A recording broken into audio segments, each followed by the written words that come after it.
My brother told everyone I was broke, so I bought the property he wanted most. The real estate agent's face when she recognized me was something I will carry for years. She had been walking my brother through the old Whitfield orchard, pointing at the barn, gesturing toward the creek line where the property met county land. I was sitting in my truck at the end of the gravel drive, windows down, engine off. When she turned and saw me there, her hand froze mid-gesture. My brother followed her gaze. Even from 200 yards, I could see his shoulders tighten. I did not wave. I did not get out. I simply sat there, letting him understand. The land beneath his feet, the trees he had been imagining cleared for his development project, the creek access he had been describing to investors for months, all of it belonged to me, had belonged to me for nearly 3 years. He just never thought to check. That was always his weakness. He assumed he knew everything worth knowing about everyone, especially me. I am not a man given to theatrics. I spent 32 years in logistics management, which is another way of saying I spent 32 years solving problems that other people created and taking satisfaction when no one noticed the solutions. My wife, before she passed, used to say I had the temperament of a river. Slow, steady, carving my path an inch at a time, never rushing, never stopping.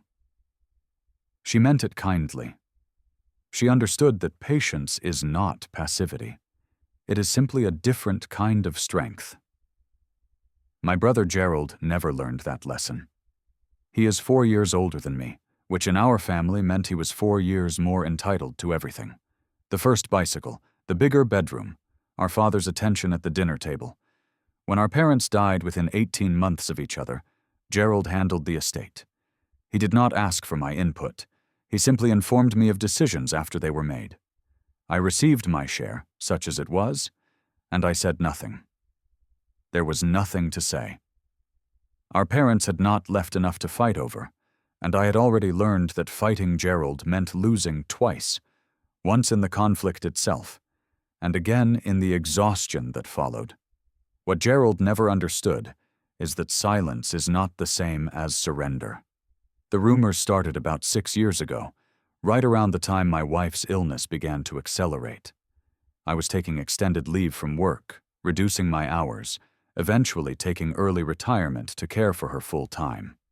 Gerald, who had always measured success by visibility, interpreted my withdrawal from public life as collapse. He mentioned to our cousin Patricia that I had made some bad investments. He told his golfing partners that I had borrowed against my house. At a family reunion I did not attend, he reportedly shook his head sadly and said that some people just do not have the instinct for money. None of it was true, but I did not correct him. What would have been the point? My wife was dying. I was learning to change IV bags and manage pain medication schedules and cook meals that she could keep down.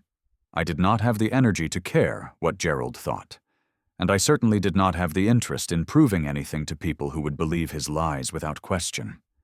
The truth was simpler and more boring than his stories. I had been investing quietly since my late 20s, putting small amounts into index funds, reinvesting dividends, living well below my means.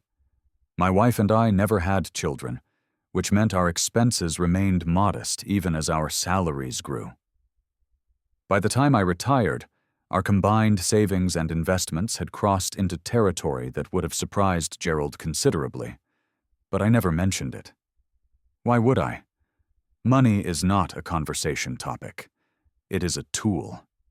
After my wife passed, I sold our house in the suburbs. I did not need 4 bedrooms and a backyard designed for grandchildren who were never coming. I bought a small place outside of town, paid cash, and continued living as I always had. Quiet, simple, attentive to the things that mattered. Gerald, meanwhile, had reinvented himself as a developer. He had always had a talent for convincing people to give him money, and in his 60s, he had finally found a legitimate channel for that talent.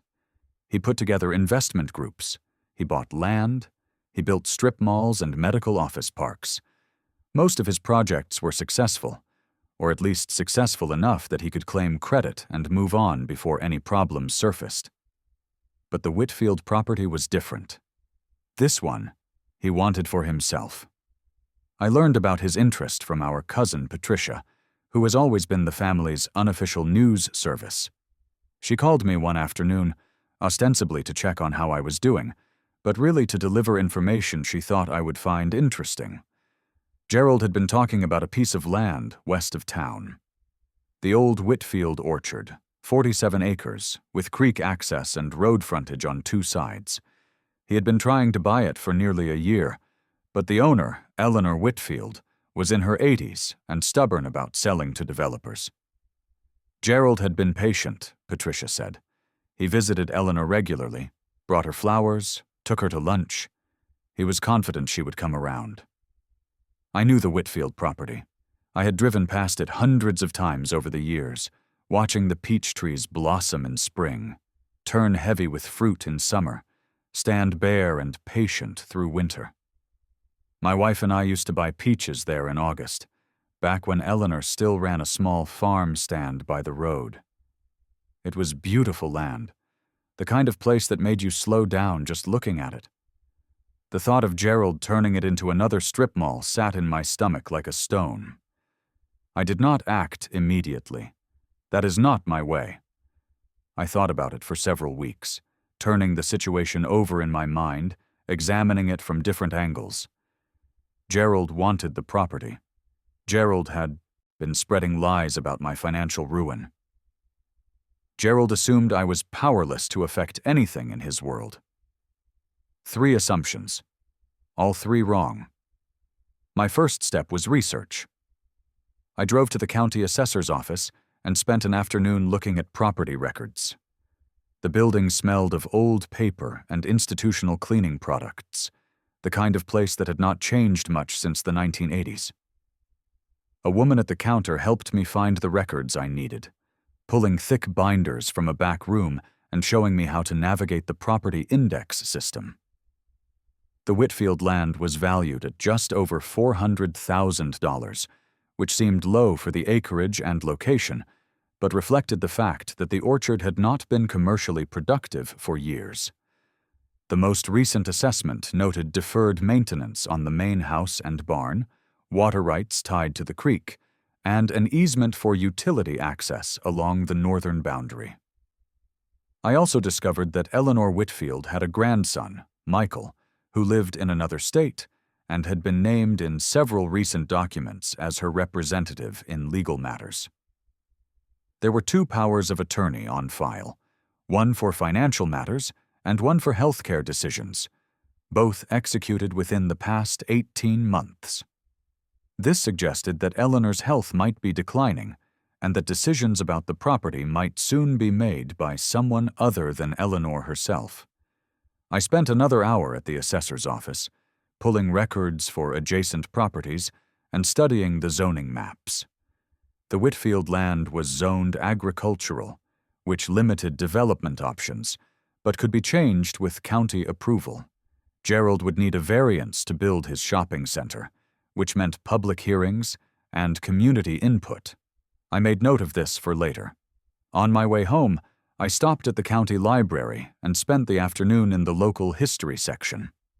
I found newspaper clippings about the Whitfield family dating back to the 1920s, photographs of the orchard in its prime, and an obituary for Eleanor's husband Harold from 12 years earlier.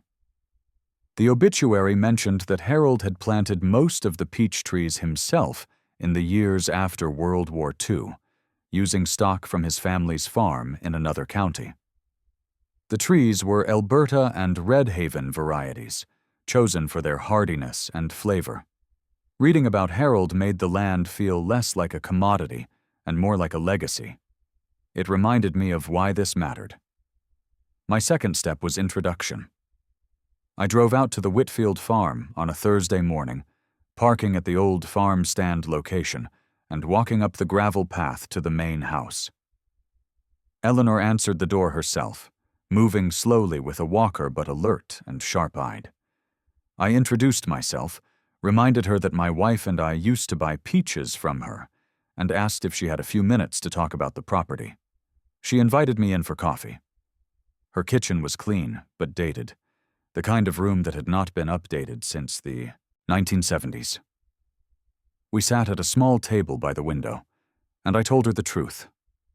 My brother was interested in buying her land to develop it. I was interested in buying it to preserve it. If she was considering selling, I wanted her to know she had options. Eleanor studied me for a long moment. Then she asked how I knew my brother was interested. I told her that Gerald talked too much, and to too many people. She smiled at that. It was a small smile, but genuine. Over the next several weeks, I visited Eleanor 3 more times. We talked about the property, about her late husband who had planted most of the peach trees, about her grandson Michael, who meant well, but did not understand land the way she did. She showed me photographs of the orchard over the decades, images of peach harvests and family picnics and the barn raising that had replaced the original structure after a fire in 1967. She told me about the summers when they employed 20 local teenagers to help with the harvest, about the roadside stand that attracted customers from 3 counties over, about the slow decline that began when Harold's health failed and she could no longer manage the operation alone. I learned that my brother's visits had made her uncomfortable, though she had not said so directly to anyone. She described him as insistent, always steering the conversation back to the property and what it could become. He talked about progress and development and economic opportunity, as if these were words that should mean something to a woman in her 80s who had spent 60 years watching peach trees grow. She had smiled and nodded and let him believe she was warming to his ideas, because that seemed easier than confrontation. But she had never intended to sell to him. She had simply been waiting for a better option to present itself. She asked me what I would do with the property if I bought it. I told her I did not know yet, but I knew what I would not do. I would not pave it. I would not build on it. I would not turn it into something that would make her husband sad. She looked at me for a long moment after I said that. Her eyes were watery with age, but sharp. She asked me if I had known Harold. I told her I had not, but that I had known men like him. My own grandfather had been a farmer in another state, had spent his life coaxing crops from reluctant soil, had died with hands calloused and a heart at peace. I understood what it meant to build something slowly, over decades, with no expectation of recognition or reward. I understood that some things were worth more than their sale price. She nodded slowly, as if I had passed a test she had not announced. She asked me if I could afford it. I told her yes. She asked me to prove it. This was the moment that mattered. I understood what she was really asking. She had met my brother. She had heard his stories about my supposed financial collapse. She needed to know if I was real, or if I was just another person making promises I could not keep. I went home that afternoon and called my financial advisor. I asked him to prepare a statement showing my liquid assets and available credit. The total was just over $2 million, not counting the equity in my house or my retirement accounts. I printed the statement and brought it to Eleanor the following week. She looked at it for a long time without speaking. Then she looked at me. She said she had been praying for someone like me to come along. We closed on the property 6 weeks later. I paid cash, which simplified the paperwork considerably. Eleanor's grandson Michael handled the transaction on her behalf, and he was professional and efficient. He did not ask many questions about why I wanted the land or what I planned to do with it. He was simply relieved to have the sale completed, while his grandmother was still alive to see it. I asked Eleanor if she wanted to tell Gerald that the property had sold. She smiled again, that same small, genuine smile, and said she would prefer to let him find out on his own. So I waited. 3 years, as it turned out. I continued paying property taxes, which amounted to just under $4,000 annually. I hired a local man named Russell to maintain the orchard, keeping the trees pruned and the paths clear. Russell was in his 60s, a former farmhand who had worked for Eleanor's husband decades earlier. He knew the property better than anyone alive, knew which trees produced the sweetest fruit, which sections needed better drainage, where the deer liked to enter in autumn. I paid him fairly and let him work at his own pace, and in return he treated the orchard like it was his own. I visited once a month, walking the property line, sitting by the creek, remembering my wife and the summers we spent buying peaches. Sometimes I brought a book and read under the largest tree, an old Alberta that must have been one of Harold's original plantings. Sometimes I just sat and listened to the water moving over stones, the wind in the branches, the occasional car passing on the county road. These visits became a kind of ritual, a way of connecting with something larger than myself. Gerald, meanwhile, continued his courtship. He visited Eleanor in her nursing home. He sent flowers on her birthday. He called her grandson regularly to check on the status of the property. He told his investors that the deal was imminent, that he just needed to wait out the old woman, that the land would be his within the year. He never thought to check the county records. He never thought to ask Michael directly who owned the property. He assumed that his charm and his persistence would be enough, that the world would arrange itself according to his expectations. It did not. I learned later from Patricia what happened when Gerald finally went to make his offer. He had prepared a formal proposal, complete with architectural renderings of the shopping center he planned to build. He had brought his lawyer. He had scheduled a meeting with Michael to discuss terms. Michael listened politely to the presentation. Then he informed Gerald that the property had been sold 3 years ago. The buyer had paid cash. The transaction was complete and recorded. There was nothing to discuss. Gerald demanded to know who had bought it. Michael said he was not authorized to share that information, but Gerald could check the county records if he was curious. Which is how Gerald ended up at the old Whitfield orchard on a Tuesday afternoon, walking the property with a real estate agent who did not know the history, planning a future that was never going to happen. And which is how I ended up sitting in my truck at the end of the gravel drive, watching him realize the truth. He walked toward me, leaving the agent behind. His face was a study in controlled fury, the kind of expression I remembered from our childhood when he did not get what he wanted. He stopped about 10 feet from my truck window. He asked me what I was doing. I told him I was looking at my property. He said that was impossible. He said I was broke. He said everyone knew I had lost everything. I told him that everyone knew what he had told them, which was not the same thing. He stood there for a long moment, processing. I could see him running through possibilities, looking for angles, trying to find a way to turn this situation to his advantage. That was always his instinct. Every setback was just a problem to be solved, a person to be manipulated, a story to be reframed. He asked me how much I wanted for the property. I told him it was not for sale. He said everything was for sale. He said I just had to name my price. I told him he had already named my price years ago when he started telling people I was broke. The price was watching his face at this exact moment. The price was knowing that all his careful planning, all his investor meetings, all his architectural renderings had been built on land that belonged to me.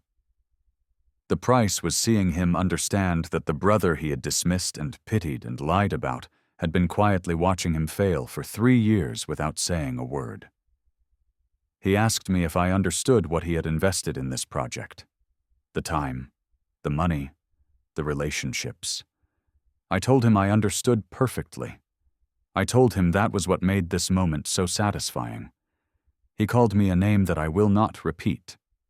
Then he walked back to his car, past the bewildered real estate agent and drove away.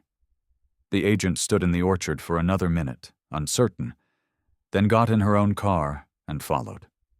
I sat in my truck for a while longer, watching the evening light move through the peach trees. A hawk circled overhead, riding the thermal currents above the creek.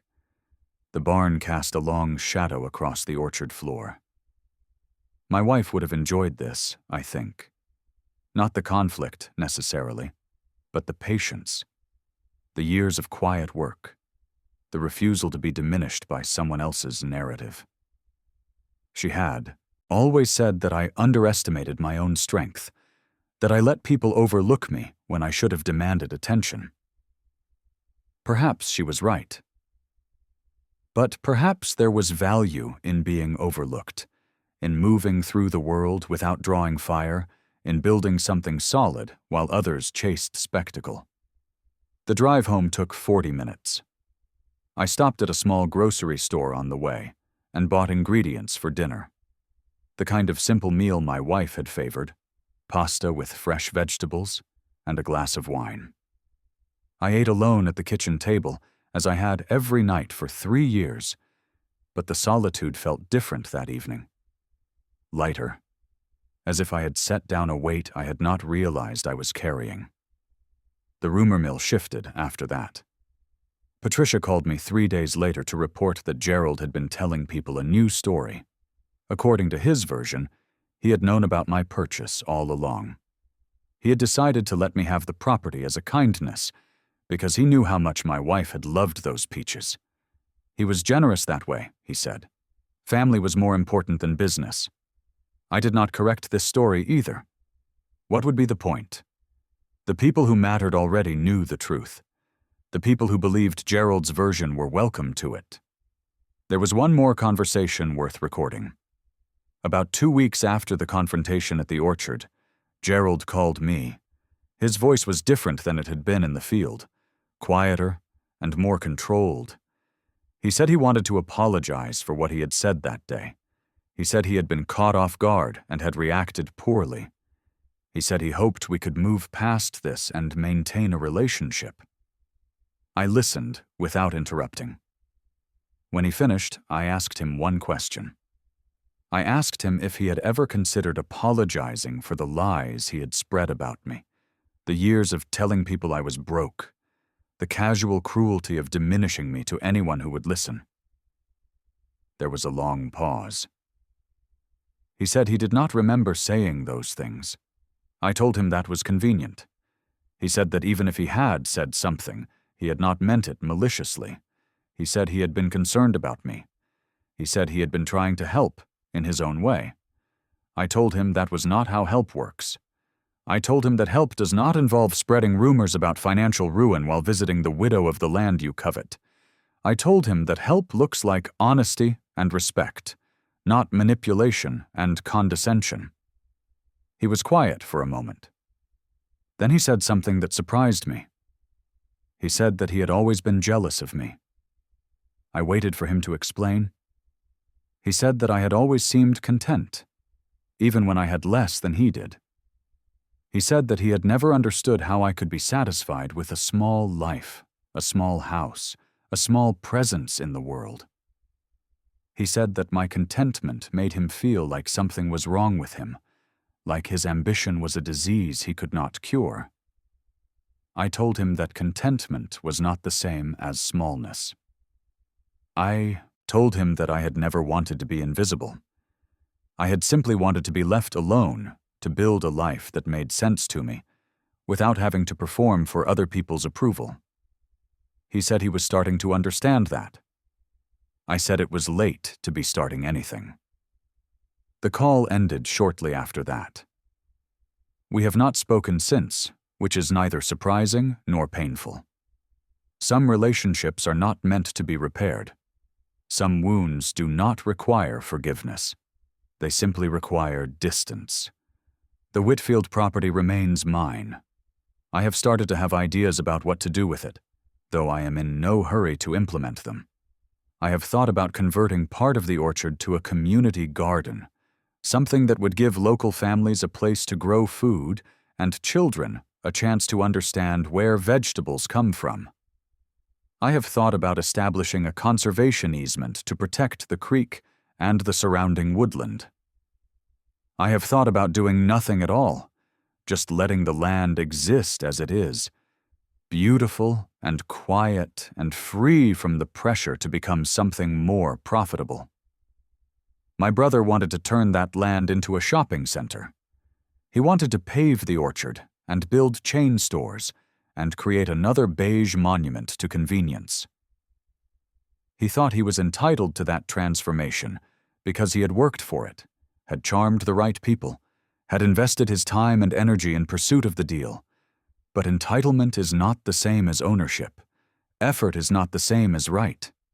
And the quiet brother, the broke brother, the brother who was too small to matter, turned out to be the one holding the deed. I think about Eleanor sometimes.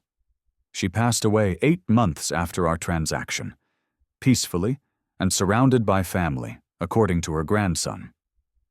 I sent flowers to the funeral, but did not attend. It did not seem appropriate, given that I had only known her for a few weeks. But I think she would be pleased to know that her husband's peach trees are still standing, still blossoming each spring, still producing fruit that I sometimes pick and bring to neighbors who remind me of her. The lies my brother told about me are still circulating, I am sure, in diminished form. Some people will always believe the loudest voice in the room. Some people will always assume that visibility equals truth. But some people, a smaller number perhaps, will remember watching Gerald drive away from the orchard that afternoon. They will remember the look on his face when he realized that the broke brother had been watching him fail for 3 years. They will understand that silence is not surrender, that patience is not weakness, and that the most dangerous people in the world are the ones you dismiss without a second thought. I learned this from my wife, who taught me many things in our years together. She taught me that love is not about grand gestures, but about small consistencies. She taught me that wealth is not about numbers, but about options. And she taught me that the best revenge is not destruction, but simply living well, on your own terms, in your own time, without apology. The peach trees are blooming again this year. I drove out to the property yesterday morning, parked at the old farm stand location, and walked the paths that Eleanor's husband cleared decades ago. The blossoms were thick and pink and fragrant, and the creek was running high from spring rains. I stood there for a long time, watching the light move through the branches, remembering my wife, thinking about the brother I once had. I do not hate Gerald. That would require more energy than he deserves. I simply no longer see him, which is a different thing entirely.